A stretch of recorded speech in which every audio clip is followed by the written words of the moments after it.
It all started with something so simple, so ordinary, a headache. But for a few people back in 1982, reaching for what they thought was a cure turned out to be a death sentence. And it all began with a number that just sent shockwaves across the entire country. 7 people. Just gone. And the thing is, their deaths didn't make any sense at first. It wasn't some kind of violent break-in. And it wasn't a robbery that went sideways. No, the killer was something else entirely, something silent, hiding in plain sight, right there in their own medicine cabinets. So to really understand how this could even happen, we've got to go back. We're heading to the suburbs of Chicago in the fall of 1982. And that really says it all, doesn't it? This wasn't some slow-building mystery. It was like a switch was flipped.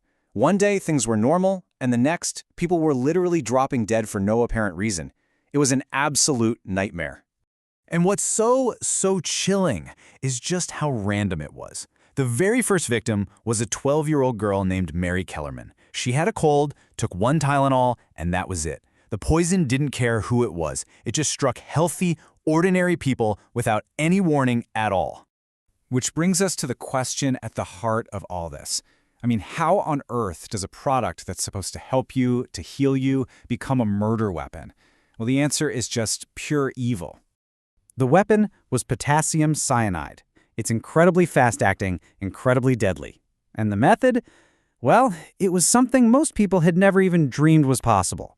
It was called product tampering, or, as we all came to know it, cyanide lacing. Just think about how disturbingly simple the killer's plan was. They'd just walk into a store, buy a bottle of Tylenol like anyone else. Then they'd take it somewhere, pop open the capsules, swap out some of the medicine for cyanide, and then just put the bottles right back on the shelf for some poor, unsuspecting person to buy. And let me tell you, this did not stay a Chicago story for long.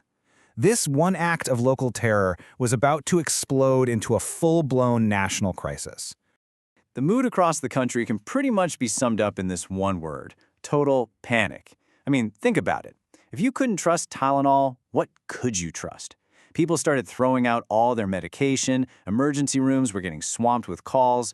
Even though all the deaths happened around Chicago, all the fear spread like wildfire. Suddenly, police departments all over the U.S. were getting calls about other possible copycat poisonings. That basic trust we all have in the products we buy, it was just broken. So the company, Johnson & Johnson, was living a complete nightmare. And the response was frankly unheard of at the time. They issued a massive nationwide recall. We're talking 31 million bottles of Tylenol pulled from every single shelf. It cost them a fortune, over $100 million. But there's no question it saved lives. Okay, so the product is off the shelves. The immediate danger is over. Now what? Well, now the focus shifts to one thing and one thing only: finding the person who did this. And this wasn't just some local police investigation. This thing got huge fast. The FBI took the lead, and it became one of the biggest and most complicated manhunts in American history. They were chasing down thousands of tips, talking to hundreds and hundreds of people. So, here it is, the big question that still hangs over this whole case. Even all these decades later, with the entire FBI on the case, you'd think they would have caught the guy, right? Well, the truth is a lot more complicated. They did have a main suspect. A man named James Lewis actually sent an extortion letter to Johnson & Johnson, demanding money to make the killing stop. So they caught him, and they convicted him for the extortion.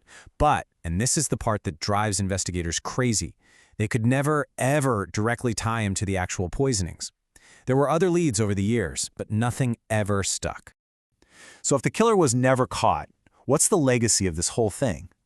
Well, it's a story that's built on fear, for sure.